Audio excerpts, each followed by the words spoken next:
Magandang araw, Pilipinas at buong mundo. Magandang araw po sa ating lahat. Namimiss ko na po kayo. Wow! Tagal po ako hindi nakapag-video, hindi ako nakapaghatid ng mga balita sa inyo tungkol sa mga nangyayari sa ating bansa ngayon. Ito lang pag-usapan natin itong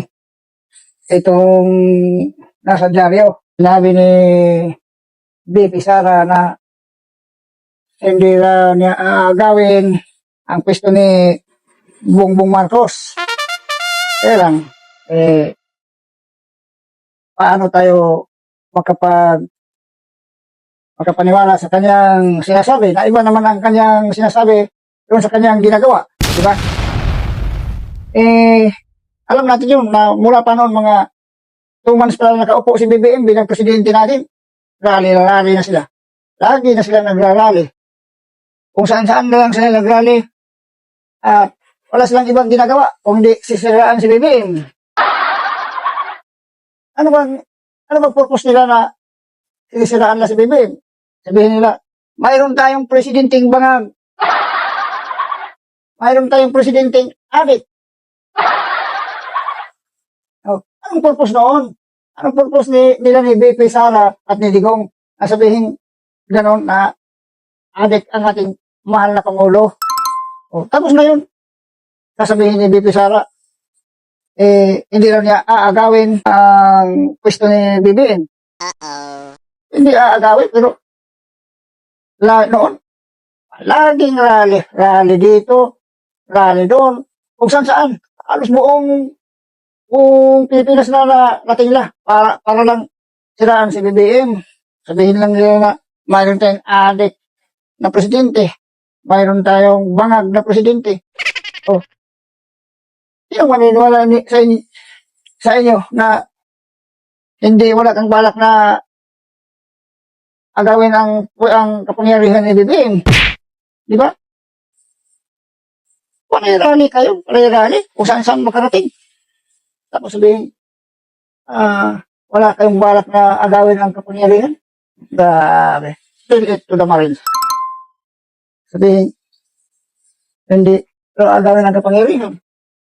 Pero panay-rally, siraan. Kahit magpunta si BP Sara sa dahig, ganun pa rin ginagawa.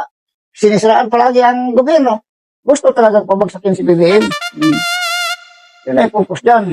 Kaya, huwag nang sabihin, wala siyang balak na at pabagsakin ang gobyerno ni BBM. Hindi na ako maniwala yan. Kasi dapat, kung wala silang balak na masama, dapat si BP Sara, nakipagtulungan kay BBM, hindi siya nag-resign doon sa DepEd. Wala eh. Pinipili pa niyang mag-resign sa DepEd.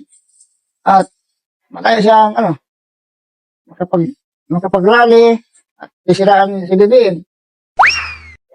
Alam niyo yan, malaki talaga ang pagkakamali ni BP Sara yan, ni Digong. Kasi si BP Sara, kung talagang malinis lang ang kanyang hangarin, dapat pagdating sa 2028, yan ang endorso ni BBM bilang kapalit ni BBM.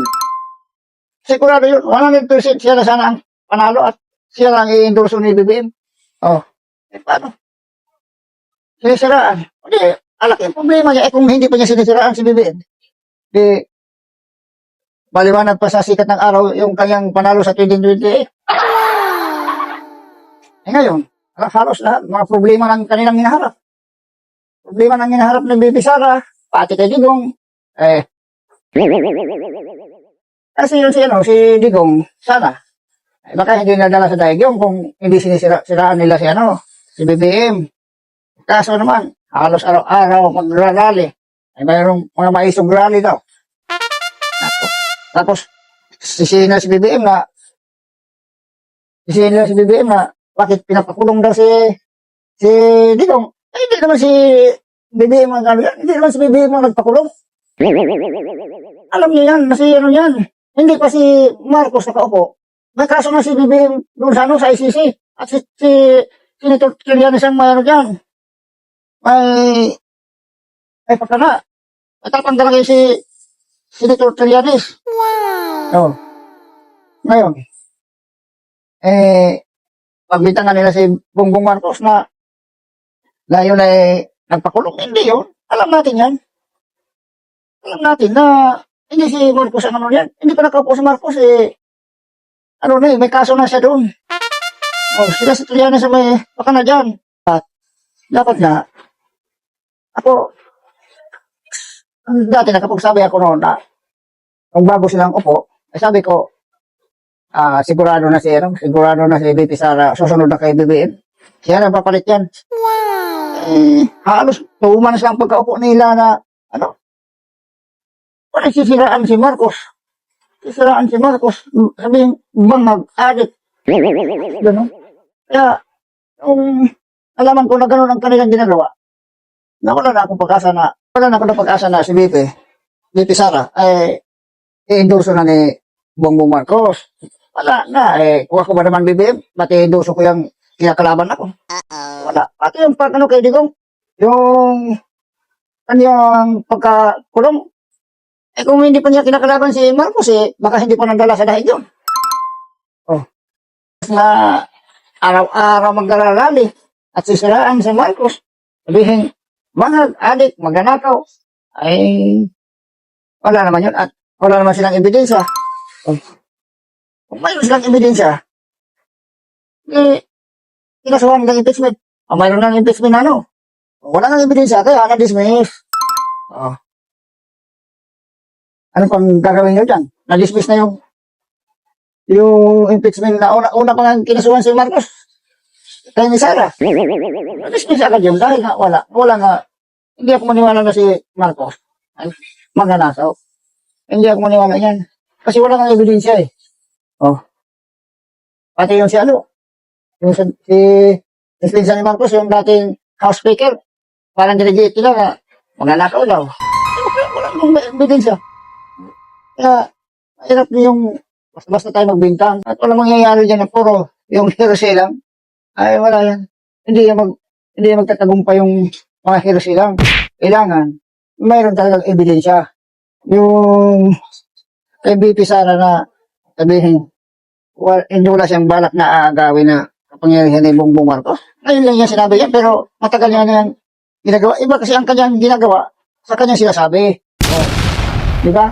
Sabi niya, wala lang balak siyang agawin ang pwesto ni BBM. Wala siyang balak, pero ginagawa naman niya. Rally. Tapos mayroon pa silang mga 18 Marines. Kanila pang magkano ba yan kung walang bayad? Siyempre, may bayad yan. Yan ba? Yan ba sinasabing walang balak na gawin? Dapat si BP Sara, kung naghintay lang siya hanggang 2020, nagtrabaho lang siya dito bilang Vice Presidente, ay sigurado, pagdating sa 2028, pag siya pang in-endorso ni Bongbong Marcos bilang kapalit niya, sigurado na, wala nang tatalo. Kaso, nagmamadali man sila. Dapat hindi nagmamadali. Kasi lahat ng bagay, gagawin yan sa tamang oras para magtagumpay. Kaso, nagmamadali man. Gusto, tatalisikin agad si Marcos. Ang akala nila, maluluko para ni Digong ang taong bayan, susunod sa kanya. Sabi, adik, mayroon tayong presidenteng adik, mayroon tayong presidenteng bangag. Tapos yung mga military pa, inaano pa niya, na mag-withdraw kayo ng support kay BBM. Hindi naman naniniwala na yung hindi naman naniniwala yung taong bayan na gano'n. Mga DDS lang ang naniniwala sa inyo. Pero ilan lang yan sila. Kung hindi lang nagmamadali sila. Hinihintay nila ang tamang oras. Nagtrabaho lang sana si BP Sara dito bilang Vice Presidente. At walang dapat na ginagawang kalokohan. Kaso, natuklasan na maraming ginagawa ding katarantaduhan. Yung ginagawa sa Quadcom. Doon natuklasan yung mga ginagawa ni BP Sara. Oh, doon natuklasan yung mga kanyang mga kalukuhan din. Kung wala yung Quadcom, hindi malalaman natin, hindi malalaman ng taong bayan na ganun pala siya, ganun siya ka takaw sa paggasto ng pera ng taong bayan. Sabi nila, yung confidential fund, inubos lang ni BP Sara ng 11 days. Yung 125 million, inubos ni BP Sara ng 11 days. Pero, sabi naman ni Madriaga, si Madriaga, dating bagman ni BP Sara, ay kumanta naman na hindi daw 11 days, kundi 24 hours lang siya nag-deliver ng mga perang yun sa kanyang kaibigan ni BP Sara. Di, wala yung Quadcom. Hindi ba tutuklasan yung ginagawa ni BP Sara? Kung nagtrabaho lang si BP Sara dito sa atin ng maayos, wala sana siyang problema. Kaso, iba man ang kanilang binabalak. Nagmamadali man na makatanggal si BBM. Yan ay iniisip nila na nagmamadali na tanggalin sa pamamagitan ng kung ano-anong ibibintang.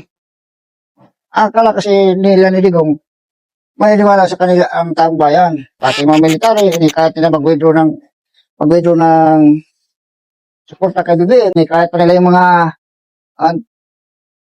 ang taong bayan na huwag magbuwis. Huwag magbuwis daw. Ay nako. Mabuti na lang, hindi napinig sa kanila ang taong bayan. Ngayon, si BP Sara, malaking kinakaharap tuloy niya. Ay siya nagmamadali. Ayan, nagmamadali tuloy siyang malalaglag. So, kayo po, anong masasabi niyo tungkol sa ating mahal na Vice Presidente BP Sara Duterte? Just comment down below. I'll see you in my next video. Magandang araw po sa ating lahat. Magandang araw po. At mabuhay tayong lahat. Salamat po.